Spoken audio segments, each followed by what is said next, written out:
Good morning, good evening, good afternoon, good whatever time you're listening to this podcast. My name is James Alban, and this is The Last Line. Thank you very much for joining me. On today's show, I speak to actor, writer, presenter, and of course, comedian Tom Allen. We talk about a range of things, but most of it centers around his relatively new book. It came out at the end of 2020, No Shame. There is a link to that book in the description of this podcast. So we talk a lot about the themes of that book, and it all starts off with a conversation about the recent Channel 4 drama by Russell T Davies, It's a Sin. So without further ado, here is my conversation with Tom Allen.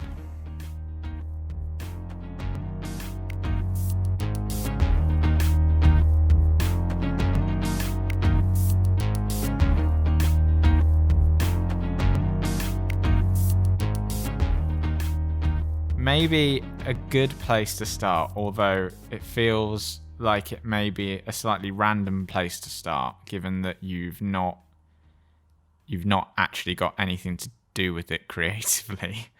But I'm sure I've got an opinion. I think I sort of think it links in well to like your book, etc. Wow.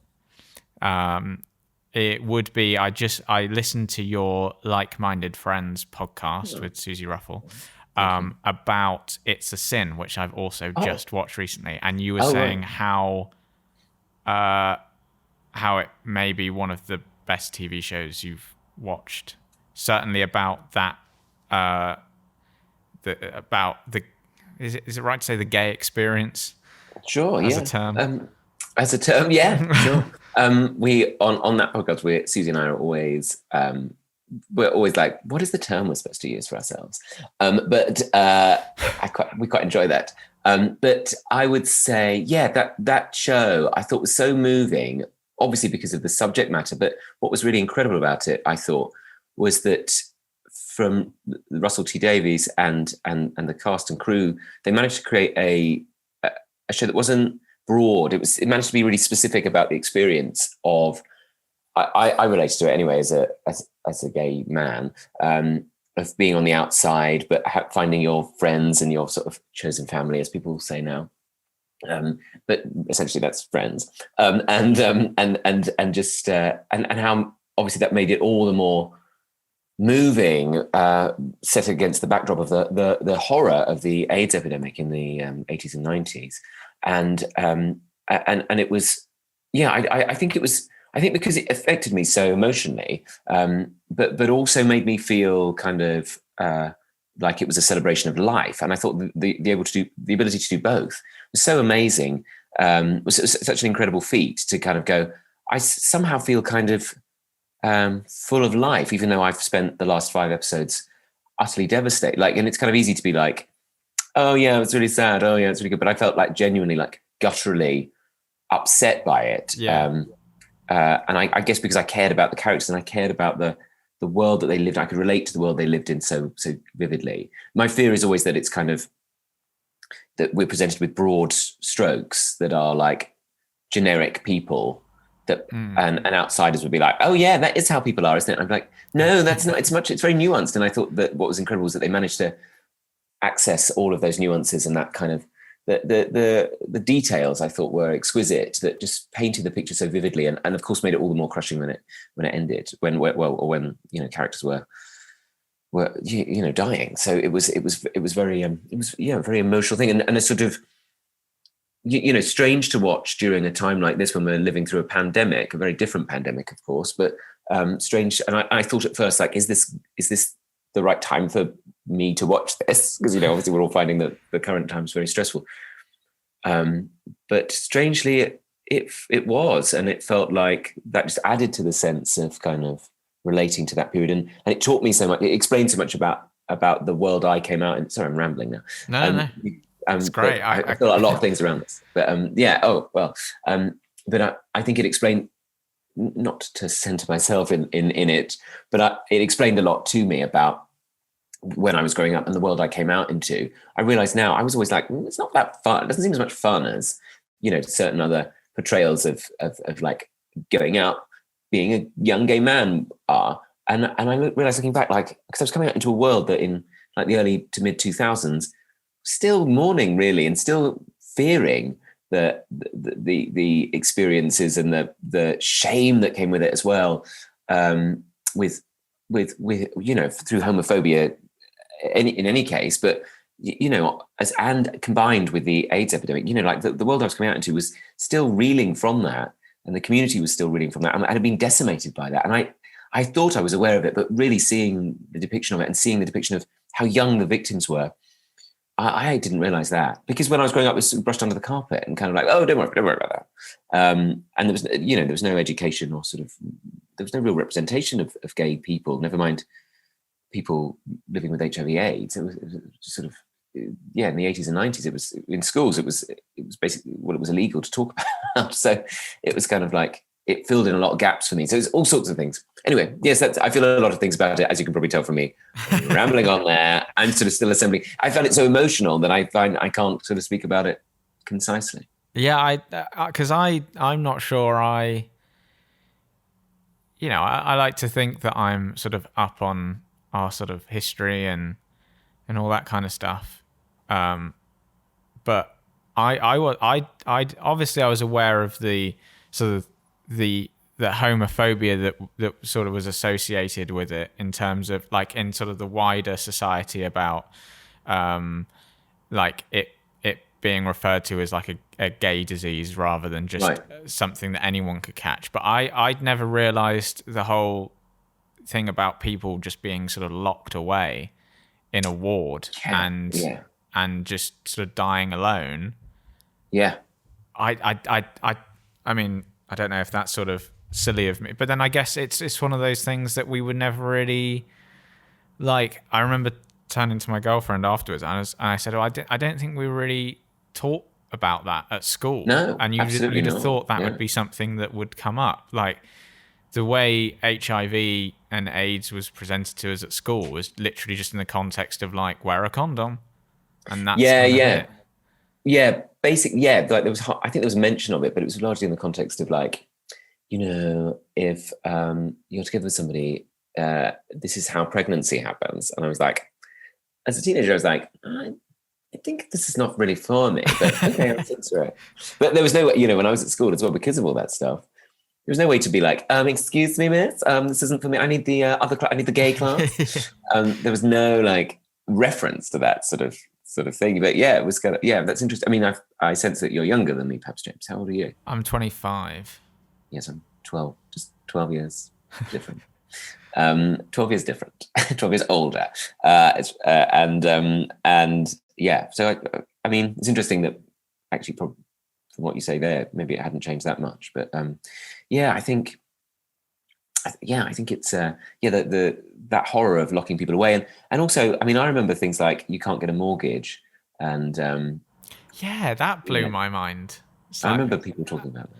I mean, again, it kind of made me slightly feel sort of guilty that I didn't know that kind of stuff, because you kind of go, oh, what? It's just like, but again, like I guess unless it's been talked about, you don't know, and that kind of thing. I don't think you were a mortgage advisor in that time, so I don't think you should feel bad about it. I don't think you worked for a bank at that point, did you? Well, actually, I just thought it was maybe a good place to start conversation-wise, because I mean, I have to admit now, I haven't actually finished your book yet, because it's too good. It's too good. I just want to savor it. But I've been listening to the audiobook. Oh. But I had about 30 hours of I have to say, I love your audiobook, because I think listening to you read it is just great. I've also been listening to Barack Obama's audiobook at the same time, so it's been quite a contrast. I would say that's quite, yeah. But I'm very honoured to be in the same in the same audio library. But Barack Obama's is about 30 hours long, which is quite a lot. He has. I mean, there's no false modesty when I say I think he's done a bit more than me. I mean, sure, but then also, like, describe a water slide. Does he describe a water slide? He doesn't describe a water slide, and also, like, I started listening to the 30 hours of Barack Obama's book, thinking, well, it's long, but at the end of 30 hours, I'll know everything I need to know. But apparently, it's only part one of a 2-part thing. So there's part of me that thinks maybe Barack could have been slightly more concise. So I'd have to listen to 60 hours. Yeah, I should try and get him on and tell him. But I thought It's a Sin was a good place to start, because you talk about, you mentioned shame just then when you were talking about It's a Sin. And obviously your book, segue, is called No Shame. Mm-hmm. And you mention quite early on in that book about Section 28 in your book, actually, and about how teachers weren't basically allowed to say being gay is okay without losing their jobs. Yeah. It was a really pernicious piece of legislation, which people who are a bit older than me remember protesting it, but I don't remember the protest or I just remember being subject to it. It came in the sort of, I think, mid-80s. And it was a small section of the local, I think I'm right saying this, Local Authority Act, which talked about the running of schools. And one of the rules were in this Section 28 was that schools cannot, public, like state schools cannot promote I'm paraphrasing, but it essentially cannot promote the idea of homosexual relations as being a good thing, as being equal to traditional family. It's a very sort of weirdly worded one, but essentially it meant that it was against the rules for teachers to be like, if you're gay, that's fine. And I think so. It wasn't really mentioned anyway in society, I would have imagined. So I think this kind of made it just sort of doubly sure that no one was like, no errant teacher could suddenly be like, oh, by the way, I'm gay, or because you could still be sacked for just being gay. And so it was very much kind of caught up in that. And I think it just makes people, it probably just made a lot of educators kind of panic and go, okay, just don't mention it, and just gloss over it. And so there was no mention of it. There were no role models. Bullying around the subject was rife, but there was no kind of like, I always call it sort of pro messaging. Like if you get ahead of the game and message like, it's great to be gay, then if you're bullied on that matter, then you've got like, hang on, I've seen that poster where I know that's not the case. It's great to, you can't be mean to me. It's great to be gay. So there was none of that. And so, and also I think, if I'd been bullied for being gay, it would have been very difficult for a teacher to be like, how dare you do that to this person? Of course, if they're gay or they're not, it's fine, because they would have been in trouble. So it was sort of an impossible situation where I remember feeling like I felt like I wasn't allowed to be gay. There were no role models to sort of encourage it, or not even to encourage it, just to sort of stabilize me.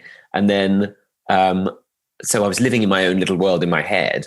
And then if I did get bullied, which I did, I felt like, well, there's no way of kind of combating that. And also the messaging was kind of like, well, what do you expect? Well, of course that's going to happen if you're going to insist on it. And I was like, I thought I was hiding it. And I was putting extra energy into hiding it. And in truth, I wasn't, but it just sort of meant, it felt like I just sort of wasn't allowed to be, full stop. It's a very human thing to have a relationship, to fall in love, to fancy someone. And I saw it all around me in my, my friends in my year that were kind of able to start having relationships and exploring that world. And I was just forbidden from doing that. And I felt like there will never be a world where I can do that. And maybe I don't know if that's relatable to other people or not, but I know it's me. And I think there were times when I couldn't think I say I couldn't think straight. I mean, literally. But also, there were times when I couldn't think clearly on things. And that lasted until, well, still is in my head now. Like, I can't think clearly about things. I guess because the gears had jammed in my head, because I was like trying to do so many things, trying to keep the lid on so many things.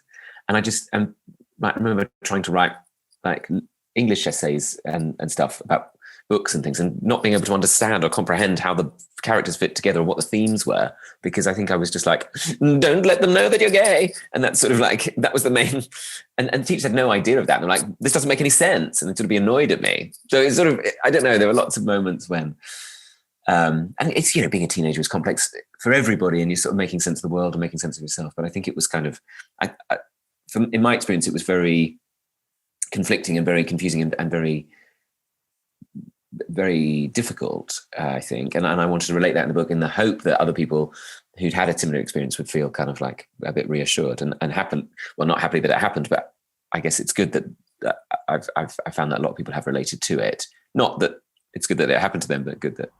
Yeah. Do you, one thing I was going to ask you, because I was conscious that I'm asking you about it as well, but because obviously I've been down a Tom Allen rabbit hole the last few days, like knowing that this was coming up. So I've been reading sort of every interview I could find. And and I haven't done that. But obviously it's like it's a big part of the book, but it kind of then becomes the focus of a lot of interviews. And is talking about it a bit tiresome as well? Because it almost, like, I don't know, I'll let you answer that for like. No, I think I think the idea of shame, or do you what we're talking about when you say it, do you mean Section 28, or do you mean talking about your sexuality, because that becomes quite a focus of a lot of the. I'm sure I've made that more clear. It doesn't. No. It is just a random word, isn't it? Talking about it, because it becomes a focus sort of a lot of the interviews as a result. But obviously, the book isn't just about your sexuality. It's I think it conditioned a lot of my thinking and my experience early on, which I suppose obviously has a knock-on effect. Going forward, and the book sort of focuses on I think it's fair to say my teenage years through to my sort of mid-20s is when the bulk of the book happens, and that's when I was sort of dealing with a lot of that stuff. So I don't find it. I suppose I am still processing a lot of that sort of shame that was brought about through sexuality. So I still find it. I think it's a really important thing to talk about, because I think it affects lots of people in different ways. It's not just to do with sexuality, but I think just sometimes just being alive, sometimes the world wants to go like, no, you shouldn't be like that. Why have you done it like that? No. What do you do? Don't walk like that. Why are you wearing those clothes? Don't wear those clothes. But I think a big part of it was perhaps through, I felt different because of my sexuality. And I came to terms with that in a lot of kind of circuitous, odd ways, which I'm kind of proud of embracing in the book. But I don't find it tiresome. I think it's a really broad thing to talk about, because the other thing I realized in writing it was, yes, there's been amazing changes in the law and in representation, and other things as well. But it doesn't particularly, mainly in not all around the world, I hasten to add as well. But there's been changes. There's lots of changes that still need to be made. But ultimately, none of that flicks a switch. So if you grew up in the context of feeling in denial about yourself as a human being, somebody going like, oh, you can get married now, doesn't make you go, oh, I'm fine. You still, because that's sort of ingrained in you from an early age. And I think it's across the board, actually, is that human beings are so complicated, but we're never really encouraged to explore that, because particularly in the age of social media, when people are just like, yeah, next, like swiping through stories, swiping through dating profiles, looking quickly at a tweet, looking at broad headlines, we never get a chance we're never encouraged to explore the nuances of being a human being, the complexities of it. And I suppose that's one of the things I realized. And I say this, if human beings made sense, I wouldn't have a job. I dare say that's true of both of us, that actually those complexities are, we don't always make sense. Like when I was writing the book, I talk about, I was about 12, 13, and I decided I needed to do a monologue in the school cabaret that I'd found in Alan Bennett's Talking Heads. And it was the one performed by Julie Walters. It never occurred to me that it was an issue, that it was A, being performed by, a woman in her 30s, and B, it was about a woman who wanted to be an actor and didn't realize that she'd been cast in a porn film, and she thought it was her big movie breakthrough. But I was obsessed. I had to do this monologue. And when I wrote it up, my editor was like, and did you get a standing ovation? And did people leave you alone after that? And they knew who you were and you knew? And I was like, no, I just carried on just doing weird things and trying to make sense of the world. And people were sort of a bit embarrassed that I'd done something so sort of out there, that you did it. But I did it, and that was it. And she was like, oh, and I found that really important, because I wanted to go, we don't all live in a musical. Like, we don't live in a film where, like, at the end, and then this happened, and then this meant that everybody, and then I stood up to them. And also it's all this kind of like talk online of like, oh my God, look at this comedian destroying a heckler. Oh my God, look at this person owning this Twitter troll. It's like, do they own, like, it's just a thing happens, something else happens, but it doesn't destroy. That heckler, that troll online wasn't destroyed. They just went, they carried on living their damaged life. And the person who was affected by it carried on living their now slightly damaged life or whatever. But, I just think we don't live in kind of Game of Thrones or something. It's not all kind of conclusive and simple. I feel really passionate about it. I don't know why I feel so animated about it. I guess because I'm so desperate to represent how complicated the world is. Because I think if we don't see that representation of the world as it is, then I think we all feel a bit cheated. So I think in a way, that's one of the challenges of our generation, is to make sure that there is better representation across the board of the depth and breadth of the human experience, of human existence. I think that's really important. And I think there's a hunger for it. Human beings crave new stories, new things to hear about. So I went off on a tangent again, didn't I? Sorry. You can stop apologising for going off on tangents. That's what podcasts are all about, isn't it? Tangents. Is it? I think tangents? So. I think so. Tangents and rambles, and that's the whole point, isn't it? But I think that's one of the... Stuart Lee must have been much more concise. I bet Stuart Lee. Oh no, he can go off on a ramble. Oh fine, okay. And a rant. Yeah.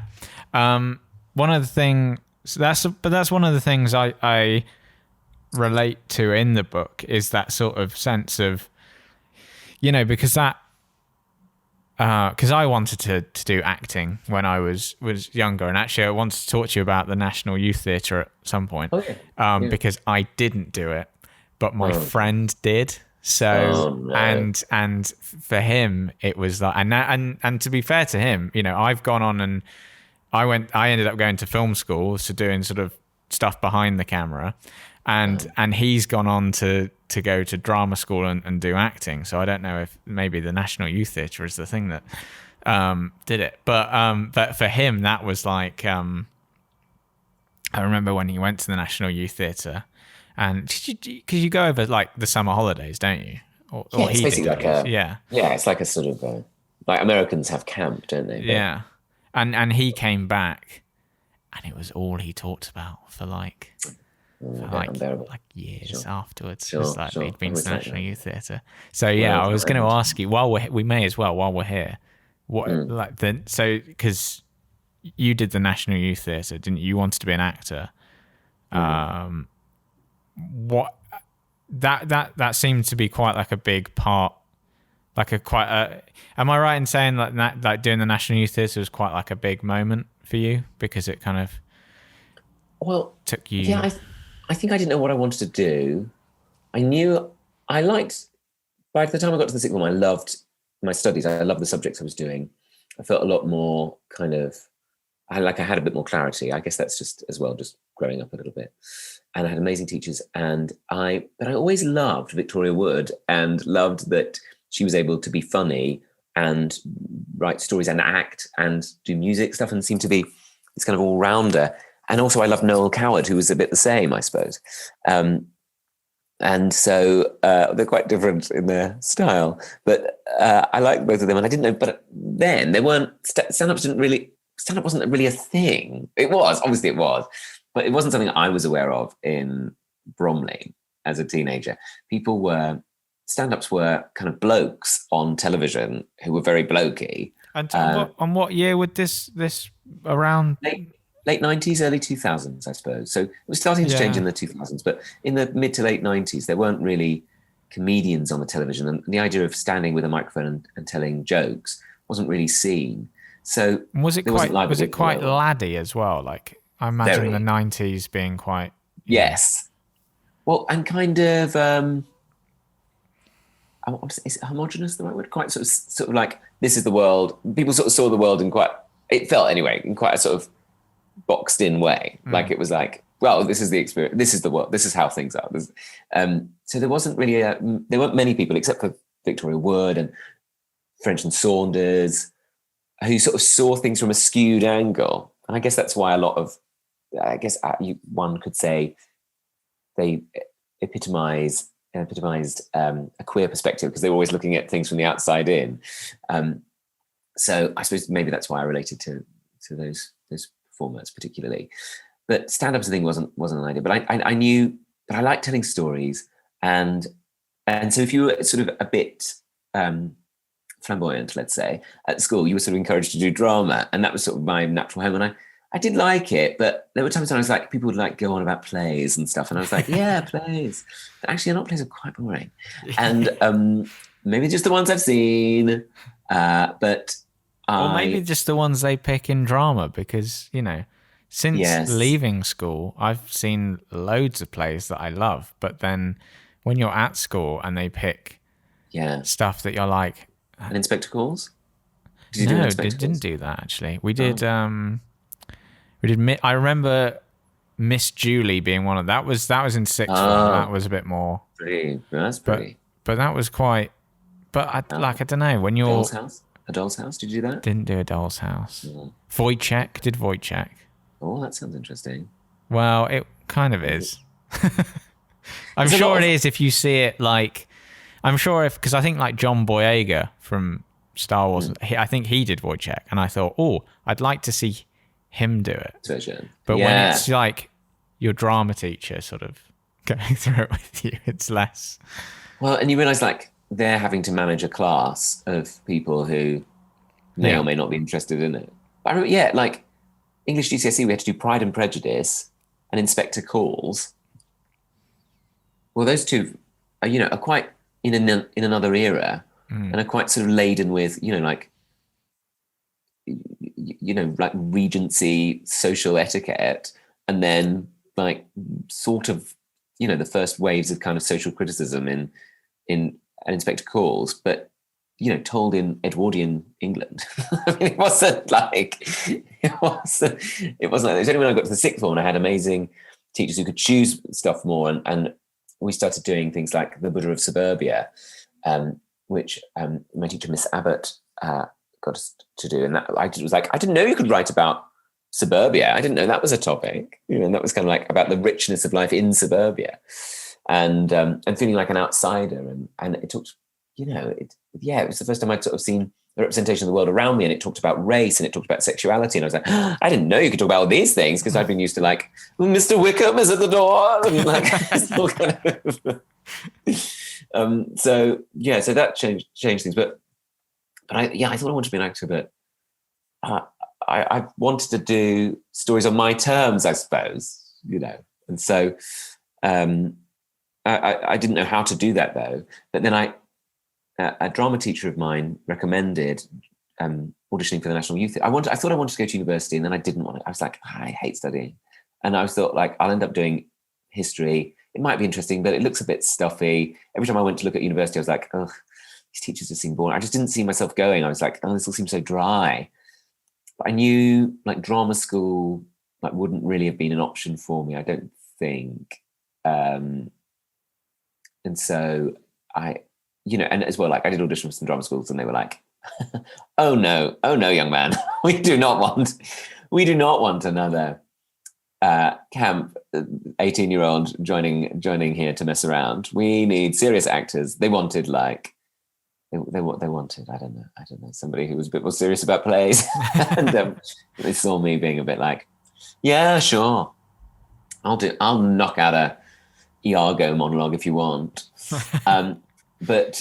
But yeah, so and then I did the National Youth Theatre, and it was just sort of really, it gave me permission, I suppose. It's one of those things that people get it from university or college and different things, but I found it gave me permission to go, hey, you're allowed to take this seriously. You're allowed to believe in yourself. You're allowed to see the world positively. Here are some people from all around the country. You're all sort of at the same level within your school of being intensely interested in this. But we're gonna, we're gonna kind of encourage you to work together, and all of that stuff was kind of amazing. Like I just had no, and just to be like openly enthusiastic about things, because it was so embarrassing, it was so like self-conscious to be like enthusiastic about things at school. So it was kind of, it was the first time people have been like, yes, love this. What are you going to do next? Love, like take it seriously, take yourself seriously. Where at school, it was sort of very much, you could take yourself seriously, but it was always to an end. It was like to do well in your GCSEs, to go to university, to do, to get a proper job, which of course is important in many ways. But yeah, I had the same thing going to film school. Is suddenly I was allowed to be like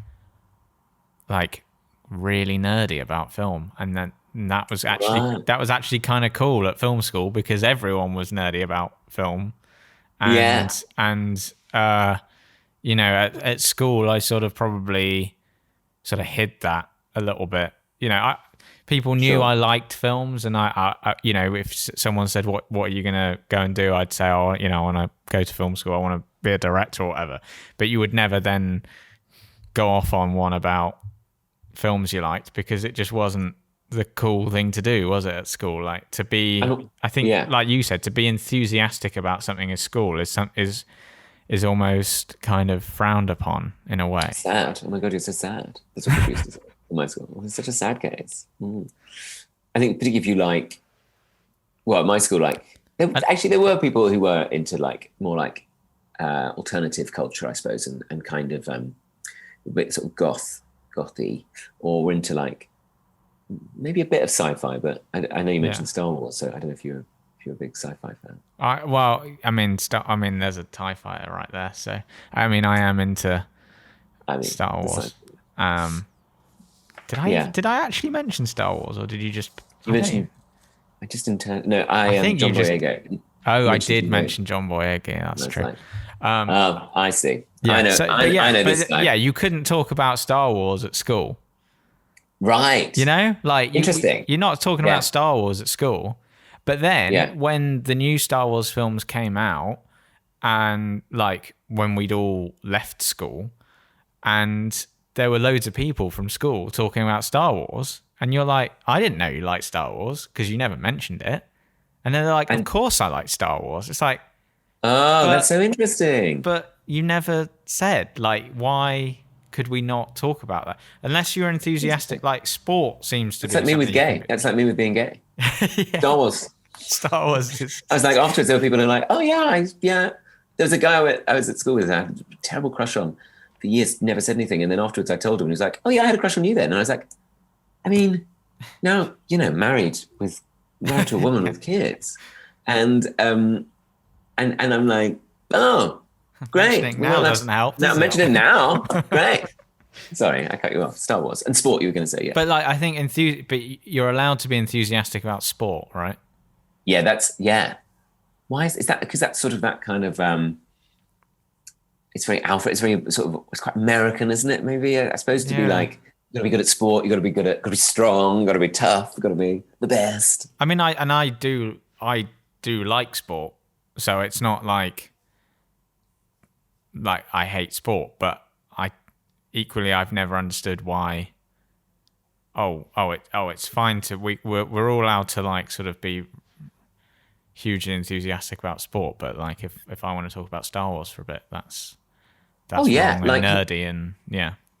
But people go to football and cry and sing and and get angry and get so angry that they get into fights and they get wildly drunk and there's kind of and they get phone in radio shows to vent their anger about a decision made on a pitch. If you did that about Star Wars, people would be like, this guy is I don't know, I think he needs some help. Like they would be at school, perhaps. I don't know, I'm speaking for you. But you know what I mean? Like, if I'd been like, I just really care about this Alan Bennett monologue, people would be like, you need to shut up about Alan Bennett. They would be like, but like football would be like, it's adorable, isn't it? He loves football. I love Alan Bennett's just great though, isn't he? Like what was it about Alan Bennett that you loved? Like why did you really want to do that monologue, you know? Well, I still don't know really. I think it was the use of sorry, you're supposed to have more answers, aren't you, when you've written something? I do have some answers. Well, I think it was about he writes about sort of suburban people in the sort of upper working classes, low middle classes, whatever that means. You know, that's quite. I know it's the ideas of class. I think are quite difficult sometimes to examine, but that's my perspective. And I think he uses the language that people use, and in a way that I could understand and related to. And it was sort of like in the language of my mum's friends who I'd always enjoyed listening to. And I was like, oh, I didn't know that we were allowed to be represented like that. And also I think he represents people who are insecure, because so often traditionally in stories, we want to see secure people because they're people we aspire to be, and they're very decisive and they know what they're doing. And Elizabeth Bennet knows she's not going to be taken for a fool by this Mr. Darcy. And all of that. And people are very, you know, posh people always seem to be like, yeah, okay, do this now. Right. Okay, great. Sure. Okay. And you know, I think that's something that like wealthy people, confident, you know, in America, people are encouraged, you can't be insecure whenever I've been to America. You've got to be like, yeah, great. Okay. If an American says, how are you? And you go, you know what? I'm actually really scared about a few things. Americans are like, what? Are you okay? Do you need to speak to somebody? They're like, but you even see that on like a microcosm scale of like even how they order things at restaurants. Like when we go, it's very decisive. Because we're like, could I have this, please? Thank you. Thank you. Yeah. Whereas they're very much, you know, I'll have the... I'm going to take the thing, you know, it's very... Yeah, I'm going to take, I will have, yes, exactly that. That's such an interesting, I've noticed that, but I never realized I'd noticed it. So I feel like Alan, and of course, I have lots of American friends who are much more, you know, who aren't like that at all, and would appreciate that, that observation. But they are, but Alan Bennett, I feel, talks about people being insecure and being caught in the middle and being not knowing who they are and not, I don't know, who fall into the grey areas, I guess, of the world, and who kind of make mistakes and are vulnerable but still muddle through. And that felt so important to me. And those Talking Heads monologues, I suppose they're about people who aren't aware of how they seem to the world. They're just sort of talking innocently and openly. And I guess I related to that in some way. And just, they're just trying to do their best in the circumstances they're presented with. And also there's a sadness, it embraces a sadness that I think is quite particular.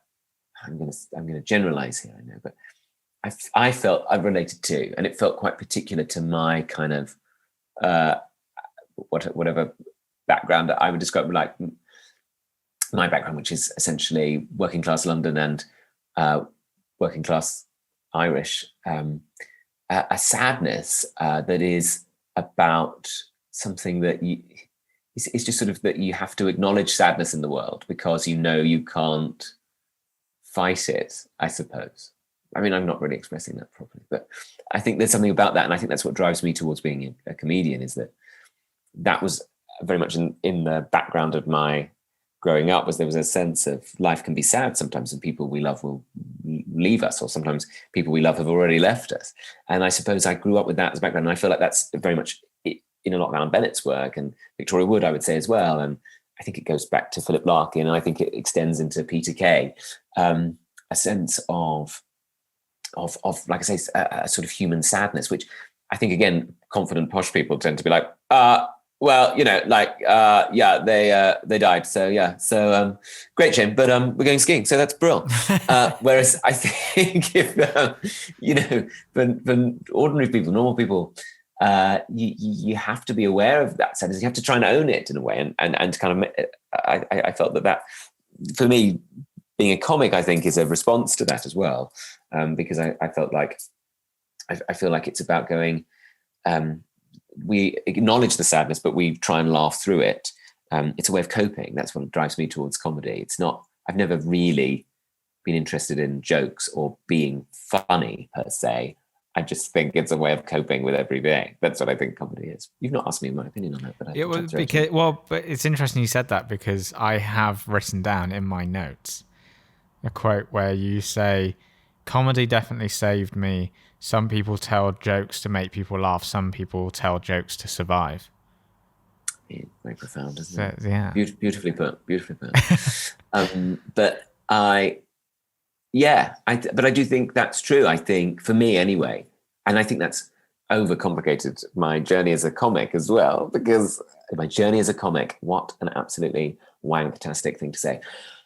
But I think, or say, understanding comedy for me has been made like much more difficult, much more complicated. I've made it more complicated for myself because I'm like, no, but you must try and express the sadness of human existence. Whereas when I just go, just try and say something funny, mate, then I'm like, oh yeah, that's much easier thing to manage. I can do, yeah, okay, fine, I'll just try and do that. Just always trying to be that boy at school that I was. But I think that it's a bit of both, isn't it? A bit of column A, a bit of column B. But I think that, but yeah, I think that sort of, again, it comes back to life is complicated. And I think we're all trying to find our way through it. And we do it through various means. And for me, comedy has been a way of kind of expressing that and communicating with people without saying it. Of like, it's weird, isn't it, being alive? Do you find that? Without saying it? With sort of, I suppose it's a bit like you say about talking about Star Wars at school, communicating things that you feel like you can't talk about, but you have to sort of intimate somehow.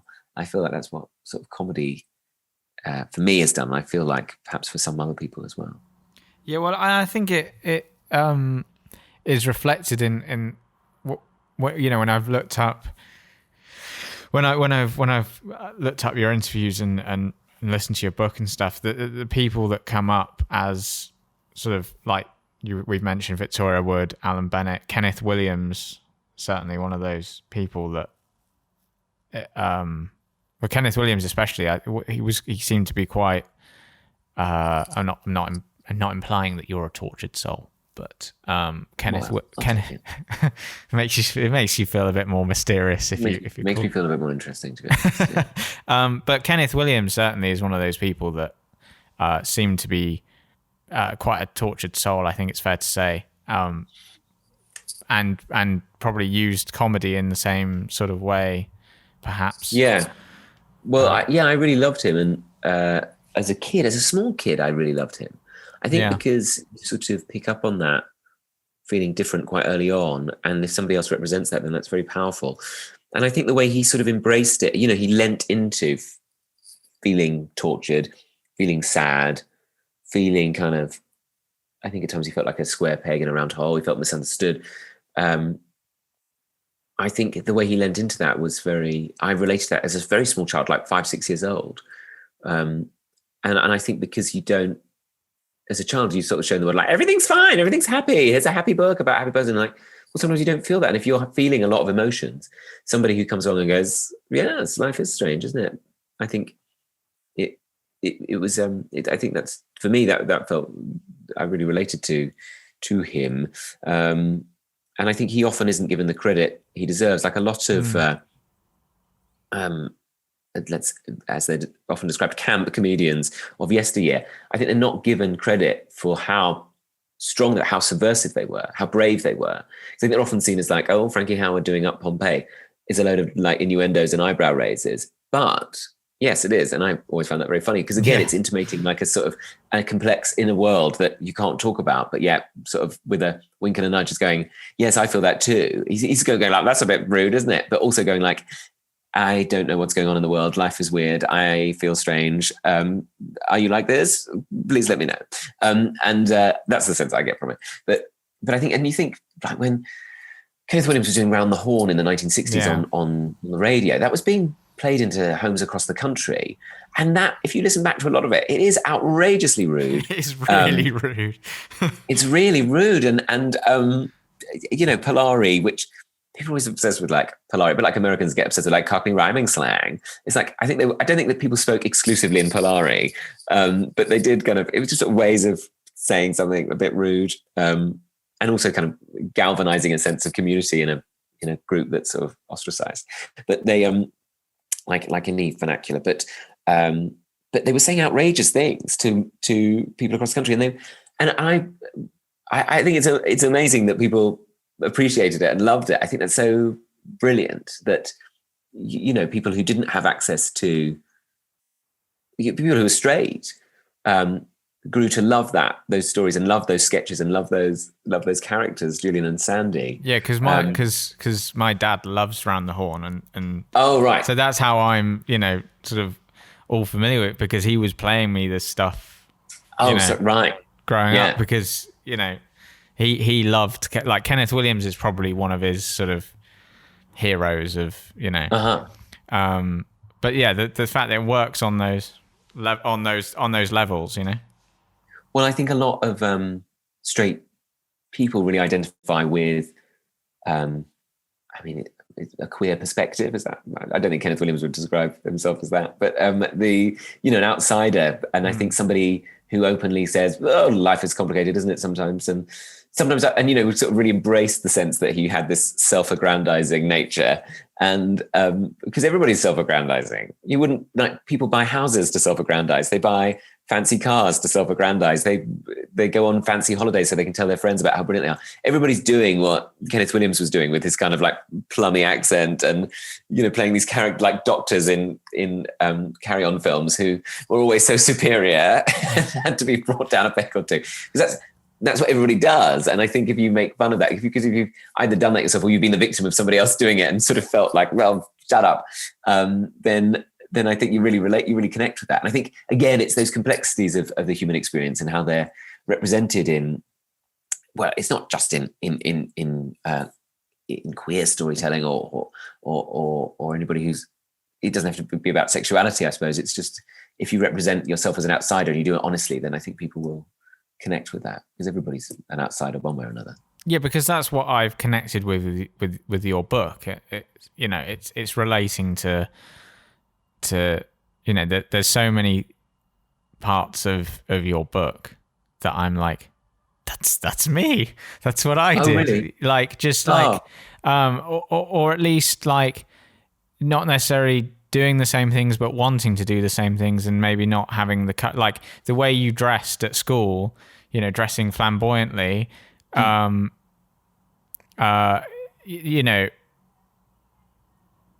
probably wanted to do that, but wouldn't, and now do whenever I can, because like I feel like moving to London sort of triggered the sort of like I said, film school for me, I think, is the point at which, and probably towards the end of school, like sixth form, is the start where I was like, oh, I can just be, whatever I want to be, and that's fine.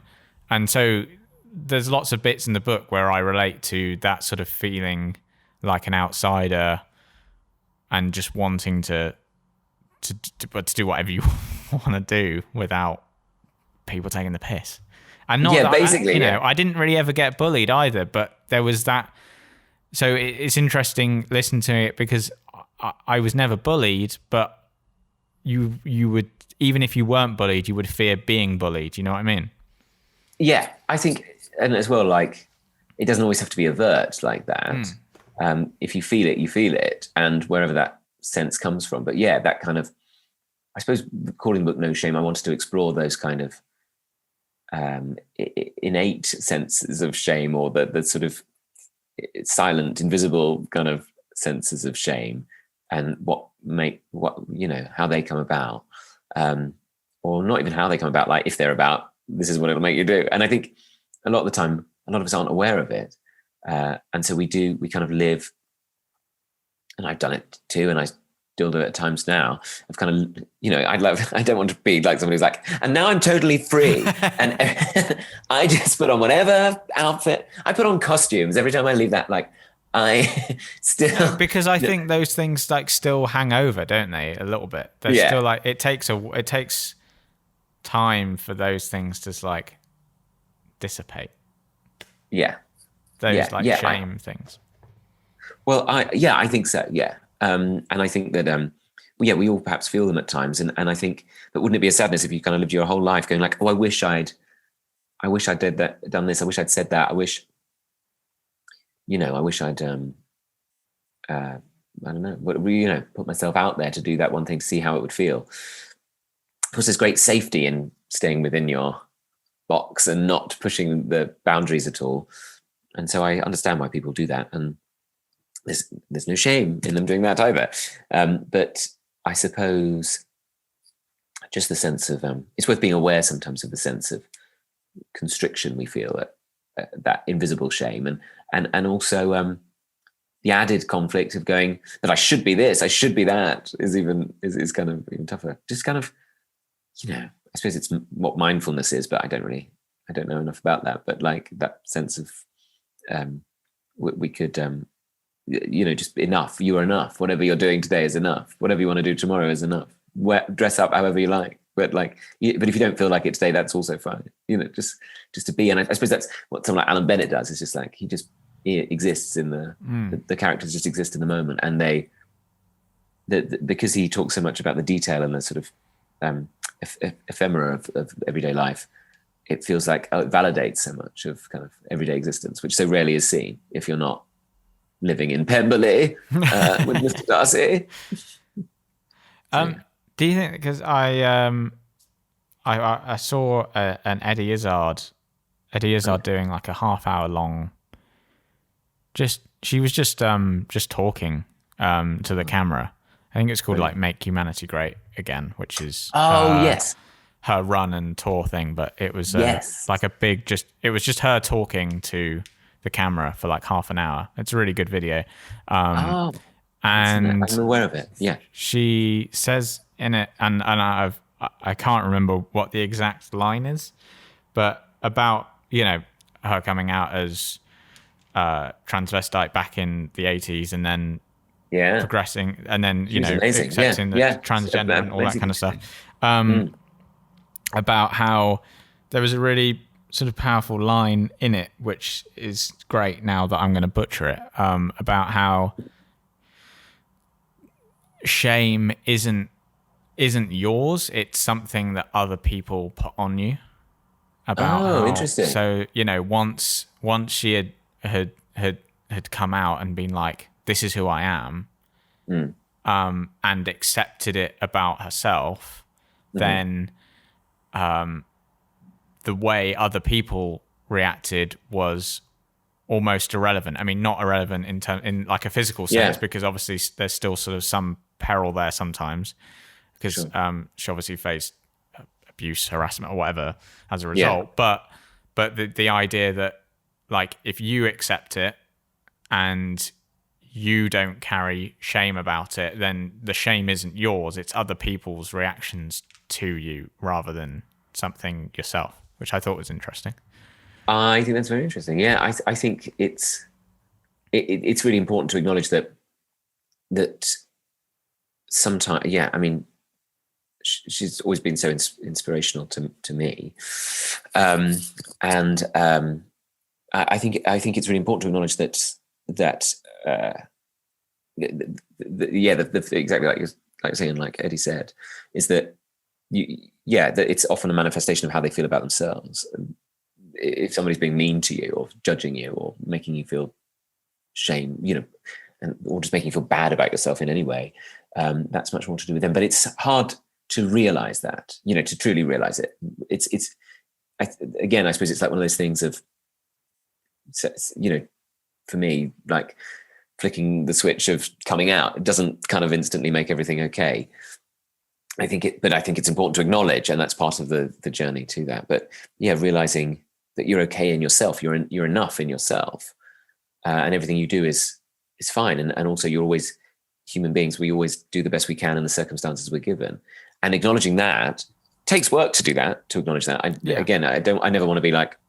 For me, I never want to be somebody who's like, just do this and then you'll be fine, because I think it's an ongoing feeling, it's an ongoing experience that we must work towards realizing that, and just sometimes checking in with ourselves and going, if somebody makes us feel bad, what's actually going on there? But that takes a moment, and that's sort of, I guess, what the last year has taught us, actually, that to have a bit more time and to just take a moment over things, rather than, I think a lot of us were living in kind of a survival mode before March last year, 2020. By going, just get through the day. Okay. Where have we got to go now? Okay, is this enough? Oh gosh, I've got to post something on Instagram. Okay, and what have they said? Oh, somebody's put something on Twitter. They're doing better than me. And I think suddenly it's going to give us a chance to go, well, no one can do anything. And suddenly we saw Barbara Streisand in her garden. And you're like, oh, Barbara Streisand can't go out. She's like me. And I think it just made everybody go like, oh yeah. And I think that it's interestingly changing the idea of celebrity quite drastically. Because I wonder if after this people will be a bit more like, shut up. You're so highfalutin, being so grand about things. We saw you during the lockdown making a rubbish banana bread and putting a photograph up of it, because that's all you could do. No, maybe not. I don't know if it'll be like that or not. But. Well, on the topic of lockdown, I don't really want to dwell on it too much, because otherwise every podcast becomes about what have you been up to in lockdown? But do you feel like, but it's always interesting talking to other creative types in lockdown, because I also think there was this thing, maybe more so last year. I think we're all accepting this time round, lockdown 3. That it's just shit now, and we're just waiting for it to end. But but the especially the first one, I felt this sort of tremendous sense of pressure as being a creative to be wow, you've got all this time now because you're in lockdown to be creative. Yeah. And did you have similar? I guess it was different because as a stand-up, it's not like you can go and perform But was I would say I did feel a pressure, and I felt a real sense of I should be doing something, and then really did some work on myself. That sounds like a very modern thing to say. And then and actually found that very useful and more creative to go, well, who am I? Sounds so great. Who am I? I'm John Valjean. I found myself going, well, what do I want to achieve and what do I want to do? And that's when I started writing the book, I suppose. But I think learning to go, a bit like what we've just been saying, learning to go, you don't have to do anything in a day, or you can just tend to the garden today, and that's enough. Whereas I think before March last year, we were the garden. Oh God, can somebody help me with the garden? Okay, and then I've got to do that, and then I've got to go, and then I'm meeting somebody for drinks, and I'm leaving the drinks early. Don't leave, and then going for dinner. Don't forget to send a birthday card, and go to work and be at that meeting at 9 a.m. And I think that whilst that can be very productive, at times it's not always that productive. And I think that I know I had a tendency to fill a day really in a distraction from my own inevitable death. So I'm coming to accept that a bit more, which is good, isn't it? Mortality. It's important to accept. Yeah. What are your thoughts? Because if you ask Stuart Lee about the sort of about the state of comedy post coronavirus, all this kind of stuff, are we feeling just as bleak as perhaps Stuart is about it all? I think that I don't feel bleak about it. I think as soon as people are able to, which I do believe will come, people will go and see things. I think obviously there's the practicality of keeping venues going in the interim period, and so I'm always a fan of making sure they have the support they need. But I think fundamentally there is a we'll appreciate going to things more. We'll want to go and see things all the more, and we'll. So I don't feel bleak about that. I think, and you know, if it becomes difficult to do things indoors, I feel like people will do it outdoors, and they'll do it. I did some gigs in the summer when we were able to, with sort of social distancing in place. How was that? What was that like? Oh, lovely. I liked it. Well, for me, comedy is all about bringing people together, and you laugh together because you go, oh, I thought I was the only one who felt that, who said who felt that. These people feel that. We're all laughing. I feel the same as the person on stage. I relate to them. I'm doing this laughing because I want to connect with them, as well as it being a sort of release of tension for me. So I think that sort of thing will sustain it. So I refuse to feel bleak about it. Maybe there's that. Maybe that's belligerent of me, and people are like, well, I think you're kidding yourself there, mate. But those sort of people, I don't like to. I don't like to be like that. I don't mind the idea of a socially distanced gig because I don't really like being that close to people anyway. So, well, I've always said about armrest sharing. Like, do you go? If you're in the theatre, do you go the back of the armrest? Do you go the front of the armrest? One of each. One forward, one front. Do you have to sit on with your hands on your lap and they get all the? It's a nightmare. Well, socially distanced, no problem, because you get a very sort of business class experience. Yeah, that's what you want, isn't it? That's the dream, isn't it? Yeah. So I think that there's that to bear in mind. I think people fundamentally are social creatures and want to be around other human beings, and I think that's what will sustain it. And I think as soon as we're able to, we will do that. It might take a bit of time, I guess. We have to be patient, but in the meantime, I think we have to find new ways of making sure we're connecting with people, whether that's using new technology or whether that's shouting out your window at people. I mean, there's always ways. Human beings naturally connect with each other. So one thing I really wanted to ask you about is you're kind of on two of the biggest TV shows in their sort of extra shows. So like The Apprentice, You're Fired, and Bake Off Extra Slice, and you do the Bake Off Professionals, obviously, as well.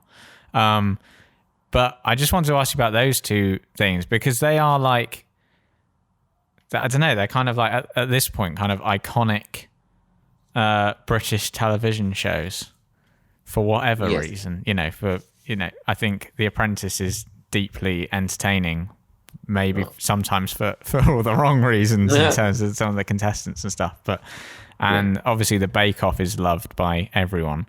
Compulsory to be loved by everybody as well. So I just wanted to ask you about those two things and what it's like doing those and how they came about, how they came your way, sort of thing. Well, I was involved in Bake Off first, in doing Bake Off Professionals, and I'd always wanted to be a guest on Extra Slice, and so I kept emailing them. And then eventually they had me on, and that they noticed that I seemed to have an inhuman amount of enthusiasm, and so they very kindly had me back as a guest a couple of times, and then and I always enjoyed talking, like, because as a guest on it, you used to have to go and get the cakes from the audience and bring them up to Joe and to the other guests, and I always enjoyed that bit the most. And so they were looking. It used to be a half an hour show, and they wanted to find ways to expand it into an hour, and that's when they very kindly asked me to come along and do a bit there, which was really, I'm fantastically grateful to the team there who allowed that, who invited me, and to Channel 4 for inviting me up there. So I feel, that was really fun, and I really love doing that. I really love meeting the people, and I am essentially quite caustic with them, but it is. That's what's fun, though, isn't it? Well, I hope so. And I always endeavour to do it with love, even though it might not seem that way, but I try and do it with a playful twinkle in my eye. At first, there were people who'd be like, oh, this bloke is so rude. I think that's outrageous the way he speaks to those people about their cakes. That's terrible. And then as people have sort of got used to it a bit more, they're like, oh, I see, it's a joke now. Okay. It's that sort of, it's that sort of, when I saw the Kenneth Williams was a big guy for you, that that I was Yeah. like, oh yeah, it's that kind of, you know, he had that same sort of like caustic, but sort of like twinkle behind the eye kind of thing going on.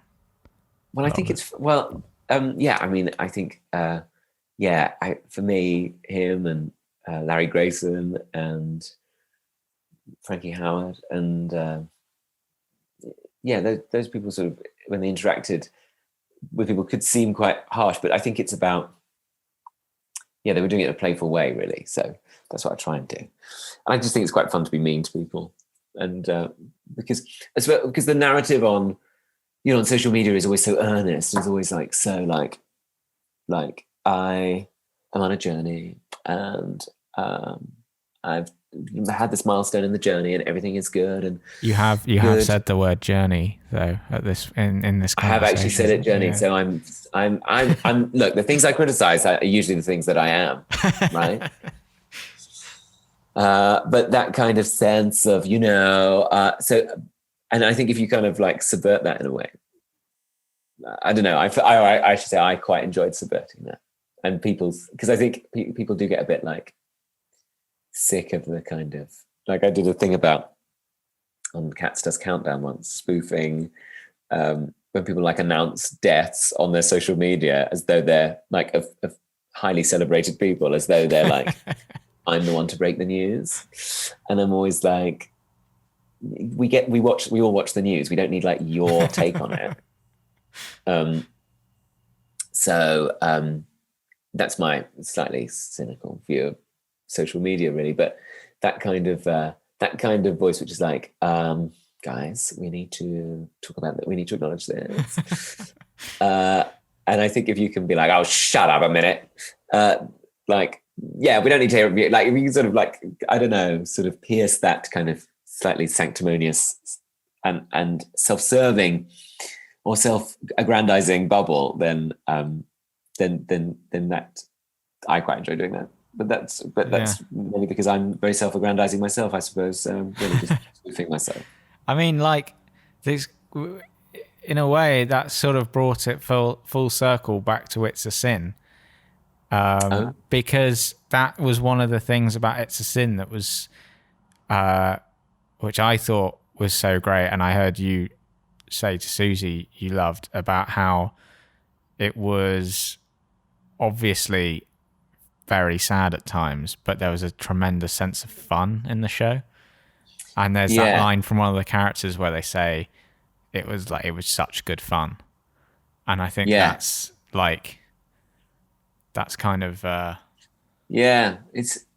an amazing speech, and it really felt like it felt very profound, that speech. Obviously it's written with brilliance and performed brilliantly, but the nature of it I hadn't heard expressed for a long time, of kind of it was so much fun, and the playfulness. And I think you see it in the first episode as well with the Neil Patrick Harris character. He was great. It was so great. And when I'd read synopsis, and we actually did we were sort of talking about it beforehand, and we got the press release for it, and they were like, Neil Patrick Harris is in it, but not for very long. And I was like, they were like, they sort of didn't want it to be.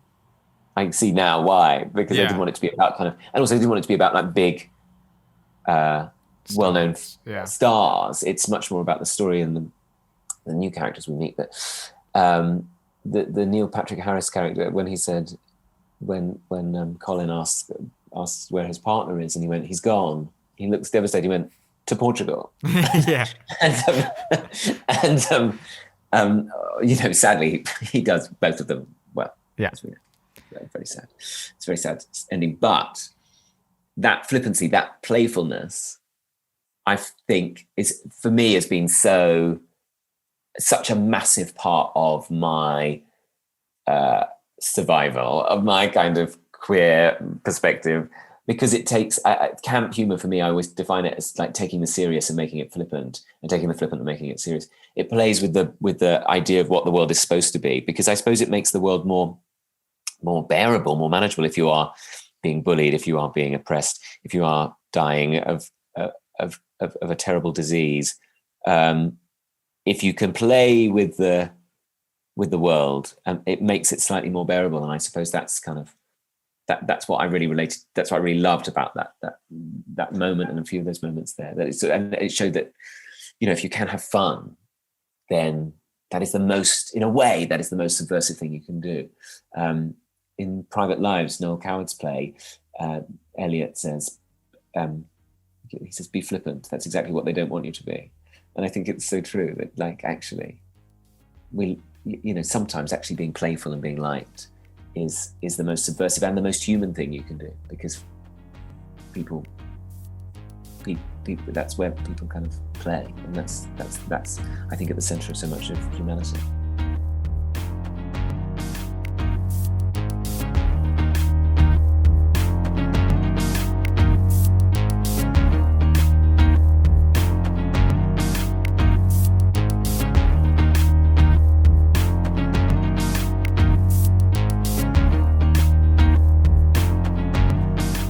So there you have it, Tom Allen. My thanks to Tom for joining me on the show, and my thanks to you, the listener, for joining me this week. Don't forget, if you like the podcast, then please do subscribe, share it with your friends, your work colleagues, your family, people in the street, whoever you want to share it with.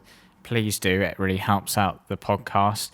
And if you feel like helping the podcast out, you can go to patreon.com/the last line can they? I don't know. Is that even the URL? I don't even know anymore. I'm looking it up now as I talk to you. This is tremendous podcasting. Yes, it is. It is patreon.com/the last line. If you would like to help out the show. But if you don't want to do that, of course, don't worry about it. Just make sure you come back next week for another episode of The Last Line. And also, if you feel like you haven't heard my voice enough this week, then I do have another podcast called Getting Pretentious that I do with musician George Kerridge. It's on a bit of a pause at the moment because we don't really want to record it over Zoom with each other, but if you're into music and you're interested, then there is a link to that also in the description of this podcast. Thank you for joining me. Until next time, I've been James Albarn, and this is The Last Line.